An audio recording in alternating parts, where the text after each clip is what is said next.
Automatically, the doors parted way and she stepped onto the floor inside. In Sleepy's mind, she imagined something different.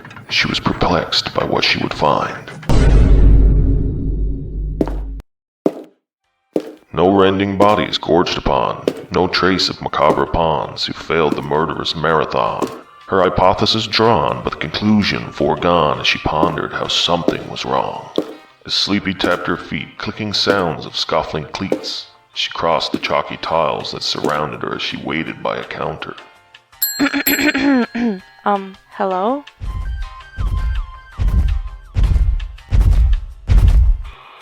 Hi, I'm Todd. Welcome to White Castle. What can I get you? Is this the mythical White Castle in the sky? Mm-hmm. And you're the infamous giant who slays all that come? It's been so long, I don't even recognize that guy anymore. When that little dude, what's his name? You mean Jack? Bingo! When Jack stole the golden goose, I was so furious. And I thought to myself, I had it all that time, all that wealth, and what good did I do with it? Todd, for the last time, I told you, you're supposed to take your break, scheduled break, 10 minutes ago. Do you know what happens when you take your scheduled break late, Todd?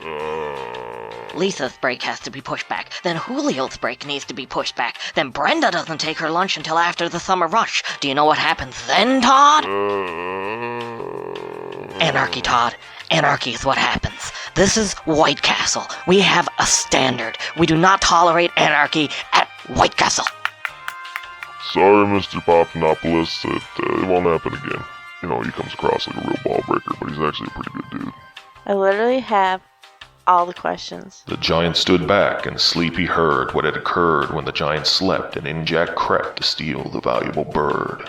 He recalled his fateful fall after Jack hastily crawled back down the bean plant to his house he ran before the giant slipped on rainfall. After his injury and his dealings with insurance, the giant was expecting a hefty reimbursement. Unfortunately for the giant, you see, he legitimately forgot to disclose an important fact to those who needed to know. No golden egg taxes were included in his faxes to his humble human accountant nor added to taxable income. Seems the giant fell prey to a bigger beast that day. The nefarious IRS did what the government does best when money owed is in play. After the loss and the crash of his stocks, the giant filed for bankruptcy, licensing his White Castle to the business White Castle, and applied for work anxiously. Yeah, after federal tax and STIP, I'd barely make enough to cover the property tax, but I kind of like who I am right now, and I'm afraid of who I'd become if I had that wealth again. No pity for me seemed to be what he pleaded, as if the comfort of less was exactly what he'd needed.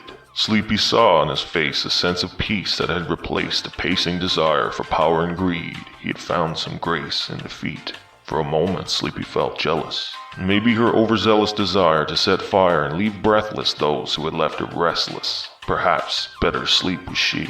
So how do I get down from here? Employee shuttle. One way up, one way down. Where do the customers even come from? Oh, we only ever get one. The giant stretched his finger, pointing towards the terrace. There sat the handsome Neil Patrick Harris. The time passed and the employees closed shop. Sleepy stood in front of the structure at the twice-daily bus stop. So do you live in the restaurant? No, I live in the back with my manager, Todd, and the other workers actually sublet the room, so I just sleep on my rug.